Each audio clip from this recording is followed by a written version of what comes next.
What's going on, everybody? So, a couple weeks ago, I posted my updated Best Picture Oscar predictions, and I want to keep going through at least all of the above the line categories. So, today I'm going to be going through all the acting categories, both lead and supporting. So, let's get right into those. Starting off with Best Actress. Now, for the last number of years, this category has been one of the most fun and enjoyable to follow because it has always been so damn competitive. But it looks like that trend is going to break this year because it really does seem like the Oscar is Jessie Buckley's. Everyone who comes out of Hamnet is talking about how that is her film. It is just a damn showcase for Jessie Buckley, and she knocks it out of the park. It's one of, if not the best performance of the year. It's just undeniable. And that paired with the fact that Hamnet is going to be a top two, top three contender for Best Picture, I don't really see how Jessie Buckley loses at the current moment. Renata Reinsve for Sentimental Value seems like a pretty safe runner-up here, and that's because her film's solidly in there for Best Picture. It's going to get plenty above the line nominations. I don't think she's going to be able to generate enough win buzz to really scare Jessie Buckley, but I think her nomination is absolutely safe. Cynthia Erivo, now I was initially a little bit skeptical of this earlier on in the year, and that's largely due to the fact that sequel performances tend to not get nominated anywhere near as frequently as they do for the original film. So I thought there might be a chance that Cynthia could miss even if Wicked was getting in Best Picture, but those concerns have subsided by now because this category has really thinned out here. I don't see how, with the passion that Wicked is going to have, with the fact that Erivo is going to get in at the precursors again, I don't see why she would miss the nomination. These last two spots is where it gets a little bit tricky for me. I'm going to have Emma Stone in here for Begonia, even though that I don't feel like the film is going to be strong enough to get in Best Picture. I do see a world where Emma Stone still gets into Best Actress, and that's largely due to the fact that she's Emma Stone. She's an Academy darling, already 2 Oscar wins in such a young career. She's giving another highly acclaimed performance in a Yorgos Lanthimos film. I just feel like Emma Stone is high profile enough to get in here without her film getting in Best Picture. I'm really trying to fit Chase Infinity into my 5 here, and I would love to see her get in, but it's just a little too hard for me to actually push her up to number 5, and that's due to the fact that she has supporting actress screen time. I'm really surprised that Warner decided to campaign her in lead, but I guess they just figure the film has so much passion and it's going to be so strong that it can pull her in to the Best Actress 5, and maybe it is able to do that. But the fact that she does have limited screen time, she's not a true lead like all of the other women competing for this last spot, and the fact that she's a newcomer, I do think she can miss out for a veteran actress who is the sole lead of their film. So then the two options I'm really weighing here are Amanda Seyfried for The Testament of Anne Lee and Rose Byrne for If I Had Legs I'd Kick You. I'm leaning towards Amanda Seyfried right now because I've just heard the performance is so big and so showy, and it's being distributed by Searchlight. And even though I don't think Testament of Anne Lee is getting into Best Picture, it would shock me if Searchlight, with all of their campaigning prowess, failed to get a single nomination, and I feel like the nomination most likely is probably Amanda Seyfried here in lead actress. So I'm going to go with her in this film in this last spot in Best Actress, even though that I do know that this film is a little bit polarizing. Rose Byrne, though, I'm very close to putting her in over Seyfried. I think that Rose Byrne's going to get a lot of love this award season. I just keep hearing about how it's a career best work from her, how insanely impressive she is in this film. I do just think that it might be a little bit too stressful and too overwhelming for the Academy to fully latch on, so I feel like some of the more casual members of that Academy may be turned off of this film and not vote for her in Best Actress even if she is 100% worthy. So that's why I'm leaving her at number 6 for now. Obviously, though, she's going to have a lot of passion. She can very well still get in. Kate Hudson for Song Sung Blue is the last one I'm really considering here. the more I read about this character that she's playing, the more I really see why some people are starting to put her in. It's definitely Oscar bait to a T. So I do think there is a possibility that she gets in, but I'm still just in this wait and see mode with Song Sung Blue. I'm still not sold on this thing actually coming out of nowhere and being this massive awards contender. So I'm going to keep her out for now, but it is one that I'm going to keep an eye on and certainly have there in the mix. Jennifer Lawrence for Die My Love. I think she's going to be really good in this. I've heard nothing but great things about Jennifer Lawrence, how much she's doing and how incredible she is, but this is a Lynn Ramsay film at the end of the day. Lynn Ramsay just doesn't make films that are Oscar-y at all, and I don't think Jennifer Lawrence is going to be able to get past that no matter how much momentum she gets with critics groups this year. Best Actor, this is really going to be a two-horse race for the win between Timothée Chalamet and Leonardo DiCaprio, and right now at the current moment I am leaning towards Timothée Chalamet, and that's just because everyone who I have seen come out of this film has said that it is a career best performance from Chalamet. It is career defining work that will remain one of the crowning achievements of his career, and that he's just doing everything you could possibly want and a Best Lead Actor winner. Also, the fact that he was number 2 for this exact award last year for A Complete Unknown, I feel like he's going to be right there at the front of awards voters' minds, and they're going to give it to him this time. He's going to be campaigning his ass off for this award just like he was last year, and right now I do think that he is going to get it this time. Leonardo DiCaprio, though, is right there on Timothée Chalamet's tail, and that's largely due to the fact that he's in the Best Picture winner. And 4 of the last 5 years, the Best Picture winner, their lead actor or actress, has also won an Oscar. So that is a massive, massive plus for DiCaprio, and that's why I do think he does have a chance despite all of the overwhelming buzz for Timothy. The reason why I keep him at number 2, though, is I just don't feel that what he does in this film is conventionally what would win the Best Lead Actor Oscar. I think he's great in it. Don't get me wrong, it's my favorite performance of his since The Wolf of Wall Street. I think he's fantastic. I would love to see him win.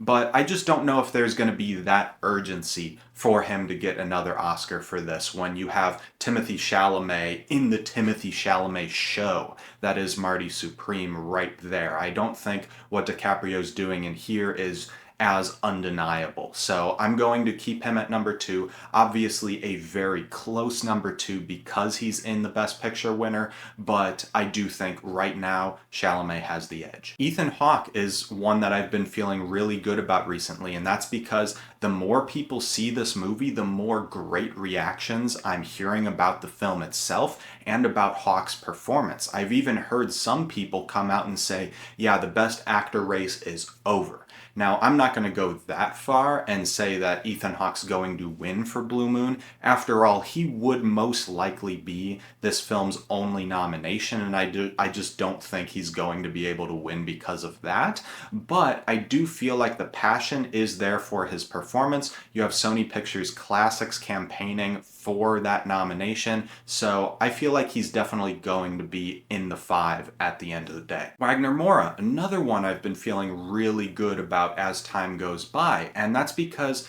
if you look at the Golden Globe drama lineup, Wagner Moura right now makes the most sense for me for who would win that category, because the Globes have gotten far more international, far more highbrow over the last few years. I feel like they may award Wagner Moura there in Golden Globe Drama Actor, and I feel like that may be the boost he needs to get him over the edge and to get that nomination. And also, The Secret Agent, right now at this time of the year, seems like it's more on the forefront of awards talk than I'm Still Here was last year. And coming off the back of I'm Still Here's success, I do think Wagner Moura can get that passion for the nomination. Now, this 5th spot is really tricky for me. I recorded this video about a week and a half ago, and I had Jeremy Allen White in there at number 5, but I hadn't posted that video that I had initially recorded because I had been feeling worse and worse about having Alan White in, because I've been feeling worse and worse about Springsteen as a whole. And so I had taken him out a few days ago, and at the time of recording this video, it's just a couple hours after I have gotten back from seeing Springsteen, and my thoughts were pretty confirmed. I think Jeremy Allen White is very good in the movie. I wouldn't hate it if he got a nomination, but nothing screams to me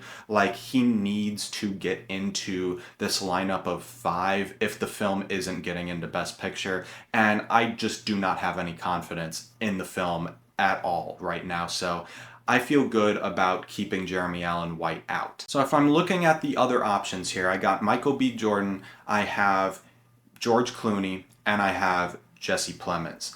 I'm feeling probably the best about Michael B. Jordan right now because his film is top 3 for Best Picture. That's way more than either Clooney or Plemons can say for theirs. So that gives me a big confidence boost with Jordan here. Now, I will say that I think people are way too overconfident on him being a lock for the nomination. I don't think it's anywhere close to that right now. I do think people have to prepare themselves for the possibility of him missing Best Actor. But like I said, I'm going to leave him in for right now just because the fact that his film is so strong, it makes me feel a little bit more secure with him than any of the other options I have on the table. George Clooney, I have been feeling like could get in recently, and that's due to the fact that it is becoming more obvious that Jay Kelly is going to be a solid number 2 for Netflix and not a House of Dynamite. So if Netflix just puts all of their money into Frankenstein and Jay Kelly, I can see a world where both films get nominated for Best Picture. And if that is happening, I do think George Clooney probably comes along in Best Actor, since the character of Jay Kelly is so obviously inspired by Clooney himself. Jesse Plemons, I've heard, is also fantastic in Begonia, but I would struggle to see this film getting 2 lead acting nominations and then even potentially screenplay and not getting into Best Picture. So I'm going to leave Plemons out here. It is a crowded category. His character is a conspiracy theorist, so it doesn't quite feel like the thing that the Oscars would normally nominate, especially with such a crowded field. So I feel okay with leaving him out, even though that I am very, very excited to see the film and his performance in it. Hugh Jackman's Song Sung Blue. Not as many people are predicting this as they are Kate Hudson, and like I said with her, I'm just kind of in a wait and see territory with this film, so I'm gonna leave him out for now, but keep him in the mix. Lee Byung-hun, I do think there's maybe a little bit of a chance there, but I do think if No Other Choice is getting into Best Picture, it's just scraping by with picture, screenplay, and international. I don't think it would be strong enough to carry Lee Byung-hun in there. And now you may look at this and say, hey, The Secret Agent is Neon's 4th priority. I have Wagner Moura in there. Why can't Lee Byung-hun get in for Neon's 3rd priority? And the fact is, I just think that The Secret Agent, the campaign for that is going to be focused around Wagner Moura, whereas Neon's campaign for No Other Choice is going to be focused around Park Chan-wook and getting him his recognition. So I don't think Lee Byung-hun would necessarily come along even if the film is getting into the 10. Dwayne Johnson, The Smashing Machine, I'm not considering this in any category other than makeup now. The movie got mid-reviews, the box office was terrible. It's not happening. Supporting actress now. I have no clue who's winning this category. I really do not know. Ariana Grande here at number 1 is really just a placeholder because she's going to have passion around her, like the film is. She is a supporting actress in a musical with the screen time of a lead. She can realistically win both Critics' Choice and SAG. I think no matter what, if she's winning or not, she's going to be at least in contention for it. So I feel good about having her at number 1 as the placeholder. Now, looking at which other actresses can win some of the precursors, I think both Sentimental Value ladies could realistically win the Golden Globe and the BAFTA. it's going to be interesting to see which one pulls ahead of the other, and if one is solidly in win contention and the other is just getting nominated.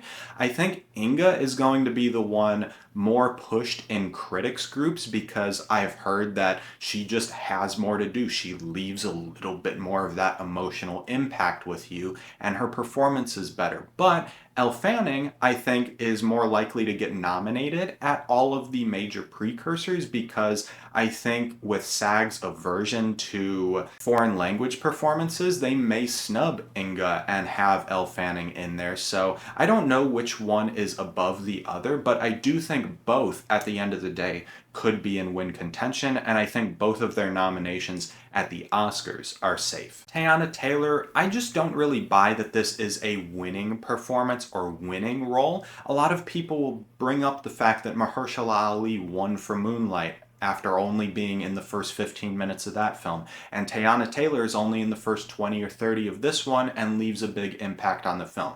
While all that is definitely true, Mahershala Ali was kind of this warm, nurturing, beating heart of that film. Teyana Taylor isn't quite that. Yes, she leaves a big impact on it, but I just don't feel like it's like that all-timer performance that Ali was, nor is she that warm of a character either. So I think that the nomination is absolutely safe, especially due to the fact that the film is going to be sweeping. Like, I have no reason to believe that she wouldn't get into the 5, but I do struggle to see her actually being win competitive at the end of the day. Amy Madigan, a lot of people are throwing her in their 5s, a lot of people throwing her at number 1 because she has passion around her, and I can't deny she does have that passion. It would be an incredibly fun performance to give a nomination to, and I can see why the nomination would happen, but right now,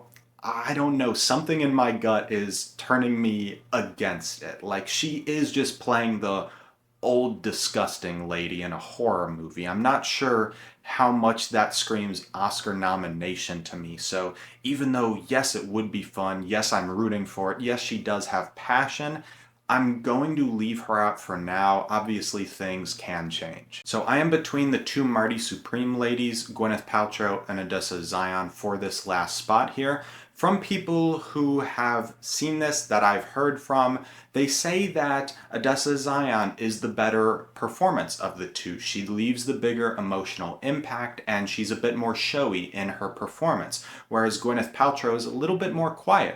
But I have heard that Gwyneth Paltrow is great in her role as well. So it's a bit 50-50 for me. I do think Zion's going to be the one that the critics back. She's going to have the bigger presence at critics groups this year. And I think that she may be the one that seems like she's in the lead almost the entire race, but I could see a Belfast situation happen here where we thought Katrina Balfe was going to get that nomination, but it ended up being Judi Dench who leapfrogged her at the very end for that nomination because Dench was the veteran, and they may just do that again here, where Odessa Zion is just too much of a newcomer here, and Gwyneth Paltrow is the vet who is having this career resurgence, who hasn't been in a real film where she's actually acting in 20 plus years, and she's going to be campaigning her ass off for this nomination. I feel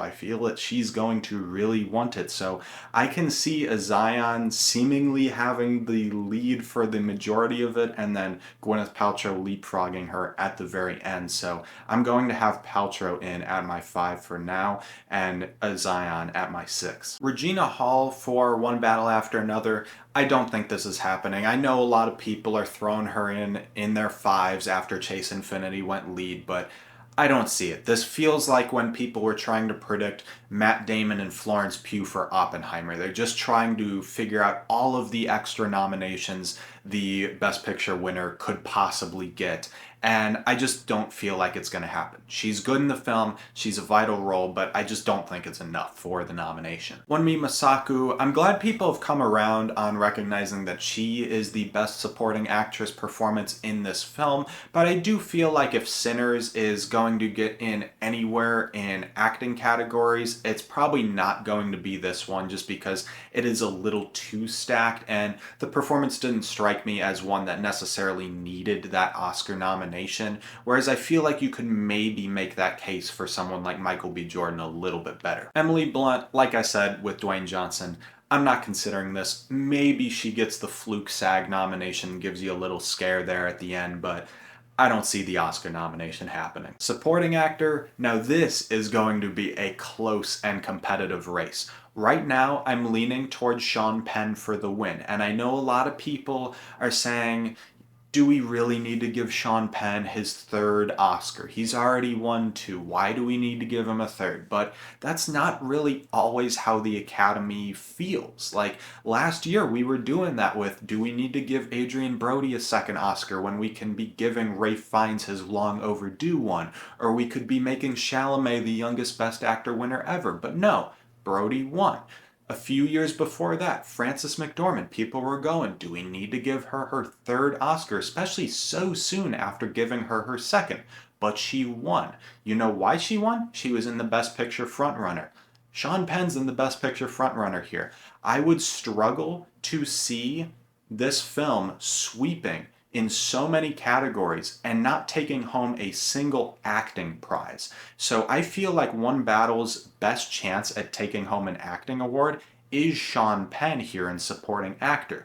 Everyone who comes out of this film, whether it's their favorite film of the year or just one that they were like, yeah, that was a good movie, are saying how insane Penn was, and it's just like, yeah, he's winning the Oscar, right? Like, all of my friends who I have seen this with, that was their reaction. It's like, oh yeah, Sean Penn's winning. So yeah, right now, I do think Sean Penn is the frontrunner, despite the fact that, yes, he already has two Oscars, but it just makes sense to me right now that he would win for this film. Stellan Skarsgård here, though, is right on Sean Penn's tail here. I do think Skarsgård can win, and that's because if you look at the precursors, he could very well take the Globe, he could very well take the BAFTA. So he's going to be in that win conversation right until the end. I don't think Sean Penn is going to pull away and it's going to be obvious he's winning going into Oscar night. I think we are going to be holding our breath while the name is called. Another thing Skarsgård has going for him is the fact that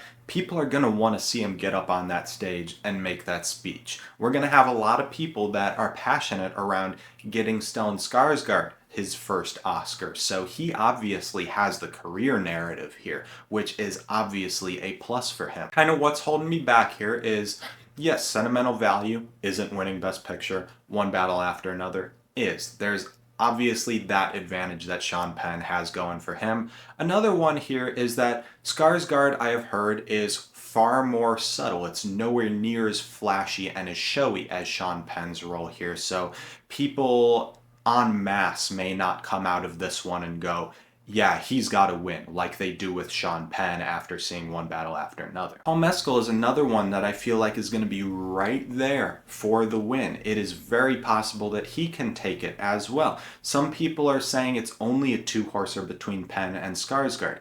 I think Mescal can win. After all, he's playing William Shakespeare. He's playing a baity-ass role, an emotional role that is going to make you cry, and I feel like the fact that he is playing Shakespeare, he's crying, he can win the BAFTA here, which, you know, automatically makes him in win contention. So I feel like Mescal is also going to be right there. I just feel a little bit more confident in the other two for different reasons. Benicio del Toro for One Battle After Another. I didn't initially think this was going to be an Oscar nomination type thing after I saw it, but I've been coming around to it. I cannot deny that this man has so much passion behind him right now. Like, people just come out of this film buzzing about how much they loved this character, how much they loved Benicio del Toro in the role. Like, yes, it is a very calm and collected performance in comparison to Leo being manic or Sean Penn just being insane.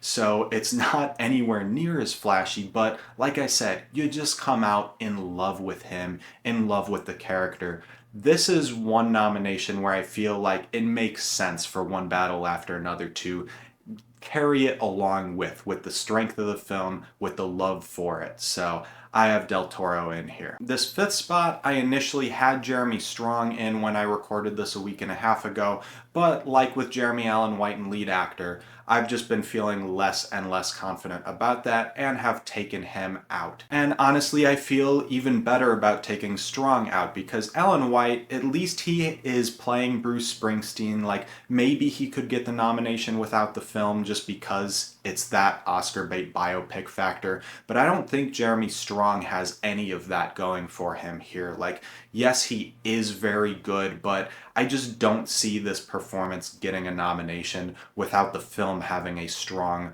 awards presence in general in the spring. Delroy Lindo is very good in Sinners, but I've never had him in my top 5, and I continue to be skeptical about his chances. I never felt like in the film, even though he's very good in it, I never felt like he had that one scene that really just landed that punch and like locks in that nomination. And I just feel like, once again, like when I was talking about Wunmi Masako, if Sinners is getting into any acting category, I feel like it's Michael B. Jordan. I just think that there are other options that I'm a little bit more confident in here in supporting actor. For this last spot, I'm kind of between Adam Sandler for Jay Kelly and Jacob Elordi for Frankenstein. Now with Adam Sandler, I think he has a lot going for him. Like I said with George Clooney, I feel like the film is slowly rising over the last few days at least.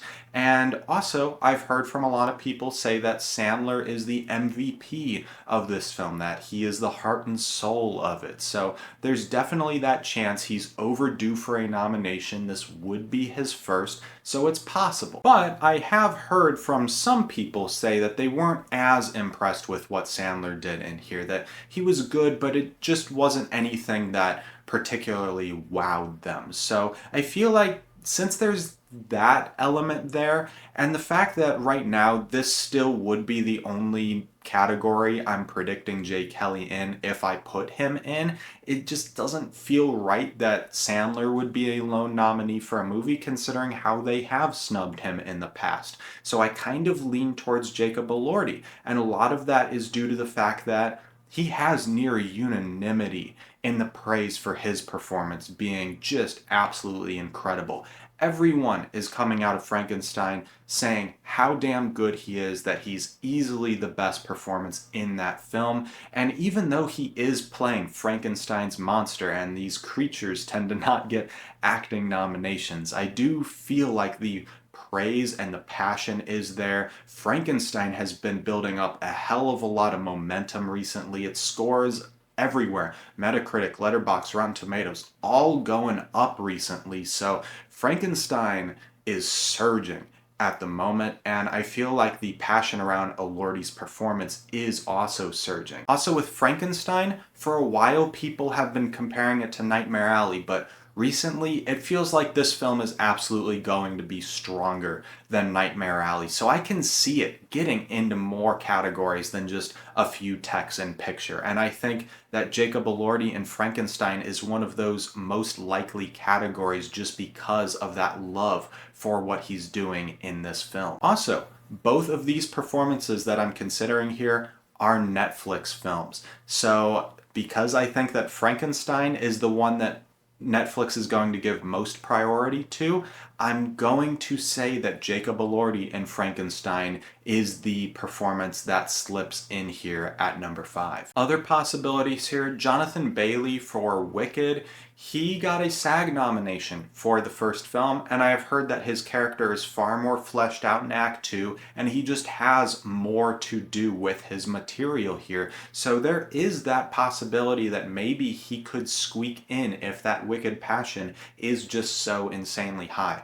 But for now, I am just going to say that it probably is going to be relegated to, once again, like a lone SAG nom or a lone Critics' Choice nom. Alright everybody, so that is it for my Oscar predictions for all of the acting categories, both lead and supporting. Let me know your thoughts down below in the comments about my Oscar predictions. What are you predicting differently? Like I said, I am really up in the air for some of these last 1 or 2 spots in all these categories, so I'm sure I'm going to get stuff wrong. Let me know your thoughts down below, and I am going to be posting some more Oscar predictions for director and screenplay very, very soon, so if you like this video, you would like to see that one, please like and subscribe, and I'll see you in the next one.